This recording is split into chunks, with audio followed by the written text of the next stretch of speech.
ассалому алайкум дӯстони азиз, ин шабакаи голос мигранта мебошад ва ман Ҳабибулло Қурбонов бо шумо ҳастам.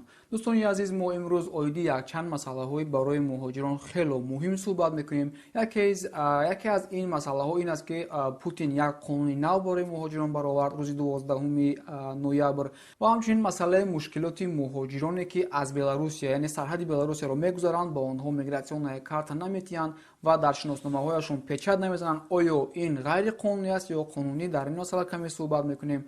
Ва ҳамчунин як масъалаи асосии дигар ин аст, ки баъзе мошенникҳо тӯли якчанд моҳ аст, ки муҳоҷирони тоҷикро, мошенникҳои тоҷики худамон пайдо шуданд, ки онҳоро фиреб карда тариқи одноклассник, корди бонкии онҳоро гирифта, пулҳои калони онҳоро аз кортҳояшон медузданд. Дар ин масъала ҳам ба шумо якчанд маълумотҳо, якчанд маслиҳатҳо медиҳем.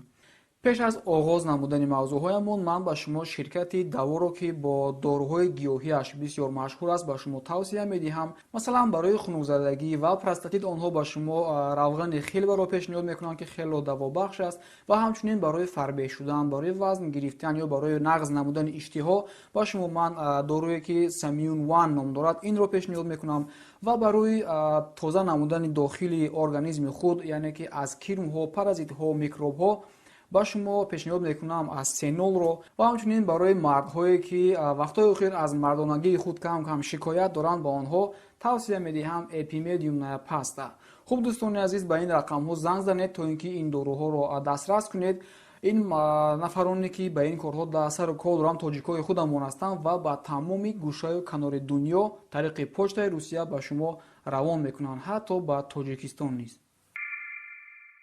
хуб дӯстони азиз, оғоз мекунем аз он мошенникҳое, ки тариқи шабакаи одноклассники аккаунт мекушоянд, яъне аз номи онҳое, ки камтарак дар байни мардум машҳур ҳастанд, онҳо қадру қимат доранд, яъне ки одамои влиятелни ҳастанд, аз номи ҳамонҳо дар шабакаи одноклассники аккаунт мекушоянд ва ҳамаи друзяҳое, ки он дар худаш дорад, ба ҳамаи онҳо запрос равон карда бо онҳо низ друзя мешаванд. ва ин нафароне, ки он нафарро мешиносанд, намедонанд, ки инҳо мошенникҳо ҳастанд. ва пас аз чанд муддат ин мошенникҳо ба шумо менависанд: салому алейкум дӯсти азиз, нағзи хуб ҳастӣ? ва шумо хаёл мекунед, ки ҳамон нафар аст, яъне ки намедонам, ягон ҳоҷӣ, ягон устод, ягон нафаре, ки одамҳо ӯро сахт ҳурмат мекунанд ва бисёр бачаҳои ёшро фиреб мекунанд, менависанд, ки нағзи додар, саломатият хуб аст, ва инҳо аз ин тараф ҳам ҷавоб мегардонанд. ва ин мошенникҳо менависанд, ки картаи Сбербанк дорӣ? баъд инҳо муҳоҷирон мегӯянд, ки бале дорем. бовар кунед дӯстони азиз, ба ман 8 нафар муроҷиат кард. 8 нафар. 3 нафаре аз ин фиребхӯрдаҳо шиносҳои худам ҳастанд, ки ман онҳоро мешиносам, онҳо ҳам манро мешиносанд. баъдан инҳо аз шумо рақамҳои картаатонро мепурсанд ва шуморо фиреб мекунанд, ки ҳоло ба шумо як ҷиянам занг мезанад. он кас дар картаи шумо 4-5 ҳазор месупорад, номаш Ҳоҷи Алишер аст. як 6-7 нафарро ба ҳамин ном фиреб карданд. дар корти ту пул мепартояд ва ту бошӣ ҳаминро дар номи ман гузарон, ман дар Тоҷикистон ҳастам. шумо розӣ мешавед ва ҳамон номерҳоятонро дар ҳамон одноклассники менависед. баъдан камтар дер ба шумо як мошенники дигар бо номи Ҳоҷӣ занг мезанад, Ҳоҷи Алишер, намедонам ҳамин хел, ва он картаи шуморо медонад. ба шумо мегӯяд, ки додари азиз, пулро гузаронда нашида истодааст. хулоса дар охир мегӯяд, ки ҳоло дар телефони ту як код мебиёяд, ҳамон кодро ба ман бигӯ, то ин ки пул дар картаи ту бигузарад. вале ин коди подтвержденияи регистратсия намудани Сбербанк онлайн мебошад. яъне амин дӯст Сбербанк онлайн дар телефони худ регистратсия карда истодааст бо картаи шумо ва код подтвержденияш дар телефони шумо меравад. шумо аз телефони худ кодро гирифта ба ин мошенникҳо медиҳед ва ҳамон замон картаи шумо Сбербанк онлайн дар телефони ин мошенник чӣ гӯям установка мешавад. ва ҳамон ҳолат ягон сония ҳам дар давоми як 5-10 сония чӣ пуле, ки дар картаи шумо ҳаст, инҳо шушта мегиранду ба дигар роҳҳо пулро мебаронанд.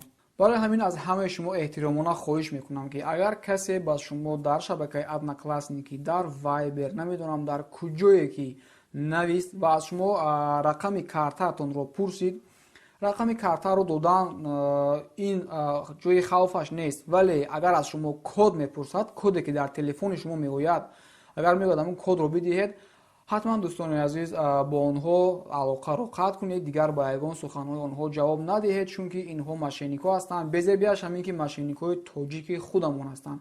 Он 8 нафаре ки ба ман муроҷиат карданд, баъзеҳояш гирья мекунанд. Яктоаш мегӯяд ки туям аст. Бояд 3-4 рӯз пас хонагоҳиамон рафта мол мехариданд ва дар картаам 45 000 буд ки аз ман онро гирифтанд. дигараш гуфт 35 000, аз як нафар 14 000 рубл. ҳамин хел то кадом дараҷа одам бояд бераҳм бошад ки ин корро кунад, вале инашро хай намедонам он чӣ гуна онҳо ҳастанд ки ин корро мекунанд, вале шумо эҳтиёт бошед дӯстони азиз. рӯзи 12 ноябр Владимир Путин ба як қонуни нав имзо кард ки мувофиқи ин қонун шаҳрвандони Русия ки дар квартираҳояшон муҳоҷирон регистратсия карда шудаанд ва дар он ҷо зиндагӣ намекунанд, онҳоро аз 100 000 то 500 000 рубл ва ё ин ки то 3 сол ба кунҷи зиндон равона мекунанд, ё ин ки 100 то 500 000 рубл ҷарима мекунанд. ин қонунро барвақт ба пешниҳод кардагӣ буданд ва ин қонун чӣ қадar ки гуфтам рӯзи 12 ноябр ба имзо расид аз тарафи Владимир Путин. аз ҳамин хотир дӯстони азиз, баъзе квартираҳое ки шумо дар он ҷо зиндагӣ мекунед, шумо метавонед ба ҳамон хазяини ҳамон квартира пешниҳод кунед ки ман ҳамин хел қонун аст, ин зарари шумо аст, биё хубаш моро дар ҳамин ҷо регистратсия кун, ҳам ту аз балои бад халос мешавию, ҳам мо. шояд онҳо аз ин қонунҳо хабардор набошанд ва баъд аз оне ки шумо ин қонунро ба онҳо нишон медиҳед, шояд каме фикр мекунанд ва шуморо дар хонаҳояшон регистратсия мекунанд ва будубоши шумо ҳам қонунӣ мешавад. ман силкаи ҳамин қонунро дар описание видео мемонам, ҳатман аз он ҷо метавонед шумо даромада ва ба хазяин нишон бидиҳед. масъалаи сеюми мо ин мушкилии муҳоҷирон мебошад ки аз сарҳади Беларусия гузашт мекунанд ва дуюмбора ба Русия ворид мешаванд ва ба баъзе аз онҳо дар сарҳади Русия мигратсионная карта метиҳанд, ба баъзеҳояшон наметиҳанд. дӯстони азиз, ба онҳо мегӯянд ки ҳамин мигратсионная картае ки пешт бо худ дорӣ ҳамин ҳам мешавад, вале ин намешавад, чунки якчанд дӯстони мо ҳамин корро карданд ва мигратсионная карташро қабул накарданд. гуфтанд ки печатҳои ту нав аст, мигратсионная карта ким кадом вақтҳое ки аз Тоҷикистон омадагӣ будӣ. ба ҳамин хотир шумо талаб кунед, агар шуморо гӯянд ки не ҳаминам мешавад, ман ба шумо ин қонунро нишон медиҳам, ин статьяро, инро ҳам ссилкаашро дар описание мегузорам.